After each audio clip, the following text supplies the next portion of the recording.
Welcome to the deep dive.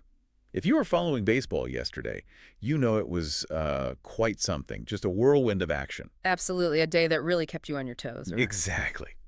From those nail-biting finishes deciding series to some, well, pretty big upsets that kind of shook things up. Yesterday felt like a perfect snapshot of why we love this game.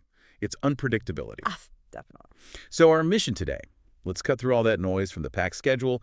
We'll break down the biggest moments, the key takeaways. And figure out what it all means, right? How this one day might shift things, playoff races, team momentum, all that. Yeah, exactly. What struck me most was the contrast. You had some teams just looking utterly dominant, and then others locked in these really grueling back-and-forth fights. Full of contrast. It really highlights that fine line, between winning and losing in this league. It can be razor thin. Okay, let's dig into that idea. The split series, perfect example. Angels and Tigers, that doubleheader. Right. Game 1, the Angels' offense was just relentless. A machine, 7 runs, decisive win. Bats were hot right from the start.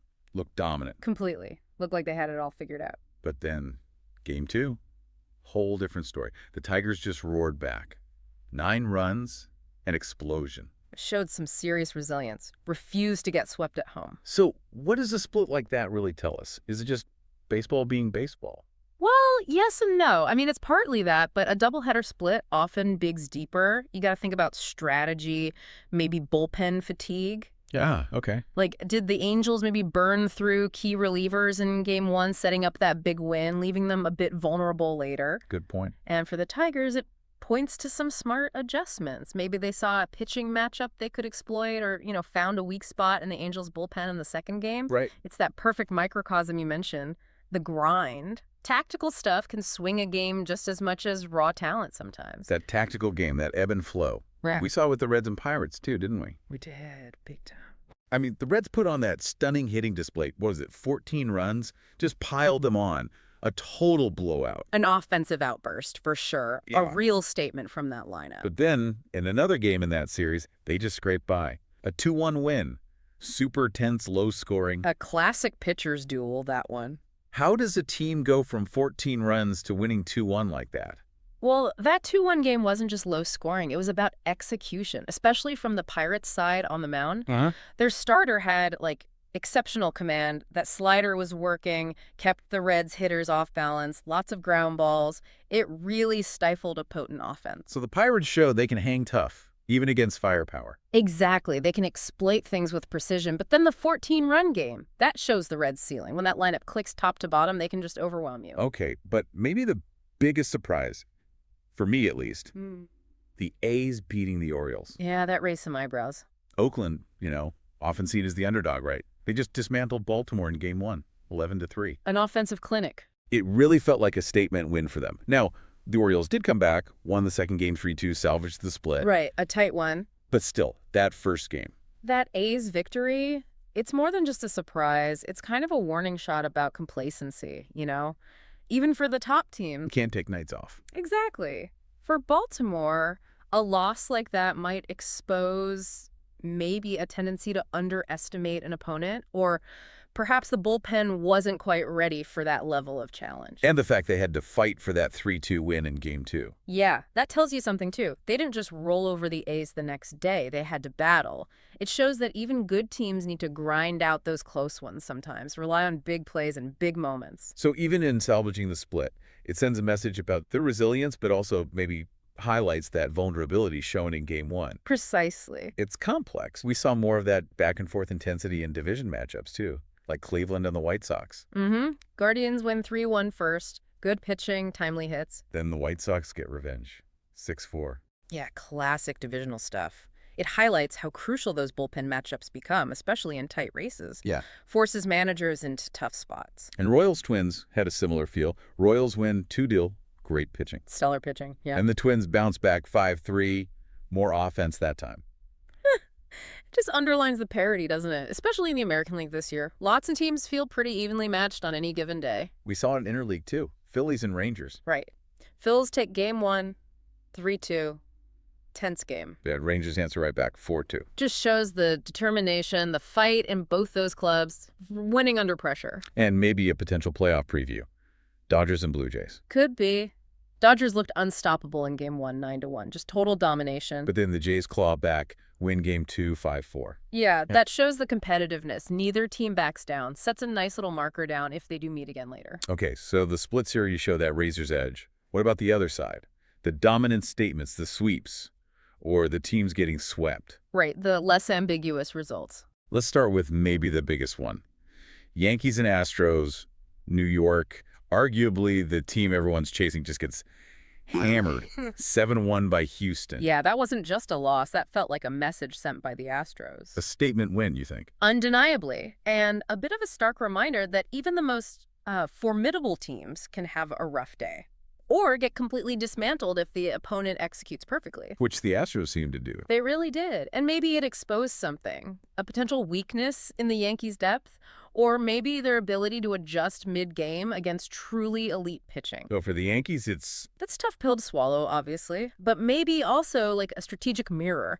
Shows them areas they absolutely have to tighten up if they want to go all the way. A definite wake-up call about consistency. Okay, moving on. The Brewers kept rolling, right? Swept the Mets. They did. 7-4 and 7-6. Close games, but they got both. And that really highlights Milwaukee's resilience, I think. Their ability to win in different ways. One game more comfortable, the other are a real nail-biter. Consistent offense seemed key. Yeah, consistent offense across both games, plus timely pitching when they needed it. It suggests a team that's really found its groove, not just relying on one thing. They look dangerous, a team to be feared in the NL. And another NL power, the Braves. They also got a sweep against the Marlins. Yep. An 8-6 slugfest first. High scoring, back and forth. And then a much more dominant 7-1 win. So they showed they can win slugfests and blowouts. Exactly. It speaks to their versatility. In the slugfest, their power just kind of won out in the end, got the big hits. Then the next day, pitching and offense working in perfect harmony. Just a really solid, dominant win. Shows why they're so tough. Lots of other dominant showings, too. Yep. Cubs versus Cardinals. Oh, yeah. Cubs came out firing 9-1 against their big rivals. That's more than just a win. That's an offensive onslaught. A statement victory for the Cubs. Sends a message like, hey, we're legitimate contenders here. And out west, the Diamondbacks swept the Rockies. They did. That first game was wild. 6-5 walk-off win. Clutch. Nail-biter. Then they just exploded in Game 2. 13 runs. Wow, 13-6. Yeah, just overwhelmed the Rockies pitching. Showed off their own clutch hitting and ability to really capitalize when they get chances. The Padres also got a sweep, didn't they, against Boston? They did. 2 pretty close games, actually. 5-4 with a late rally, then 6-2 with timely hitting. It's going to be huge for them, right? Yeah. Playoff push heating up. Absolutely massive boost for the Padres. Proving they can win those high-pressure games when they need to. And sticking with that theme, Mariners swept the Rays. Yep. Seattle got it done. 7-4 and 6-3. Consistent offense again. Seems like it. Putting up runs when needed. And, importantly, their pitching kept that really powerful Rays lineup mostly in check. Huge wins for their own postseason push. Shows a nice, balanced attack. One more dominant one, the Nationals shutting out the Giants 8-0. Yeah, a complete team effort for Washington. You know, for a team maybe building for the future, a win like that, a shutout against a team like the Giants, that's a huge confidence booster. Shows what strong pitching can do for morale. So, when you step back and look at this whole jam-packed day, what's the big picture story? I think the story is a league in constant flux, you know? And narratives can just flip overnight. We saw weaknesses pop up in teams we thought were solid and surprising strength from underdogs. Powerhouses stumbled, underdogs rose up. Exactly. And those divisional rivals just battling relentlessly in high-stakes games, it's dynamic. What we really saw, I think, especially in those split series, is how tangible momentum is in this sport. It's not just a feeling. No, it dictates outcomes. Those splits are the microcosm, like you said. No lead feels safe. No win is ever guaranteed. One pitch, one error, one big hit. It can unravel things or define them, and a team's performance one day might look totally different the next. And these results, they don't happen in a vacuum. They're going to ripple through the standings. Oh, absolutely. Every upset adds pressure somewhere else. Every dominant win builds belief. Wins for teams like the A's or the Reds send that message. Yeah. Don't overlook us. Right, and losses for the Yankees or Orioles. They're that wake-up call. Stay vigilant, stay consistent, or you'll get knocked down. So as we push deeper into the season, these games become reference points. It's about how teams bounce back, how they handle pressure, how they maintain composure in tight spots, how they exploit weaknesses. That's what's going to decide things ultimately. So as you're watching these next few weeks, remember, it's not just about if they win, but how they win, and how they respond when things inevitably go sideways, how they adapt when the script gets flipped. It really is a marathon, not a sprint, the path to the playoffs. Yeah. And yesterday was just a perfect example of all the twists and turns that make it so compelling. The daily drama. That's the beauty of it, right? That daily drama. And yesterday it was on full glorious display. Absolutely. So after seeing all that yesterday, what's the one unexpected storyline you think might define this next week in baseball?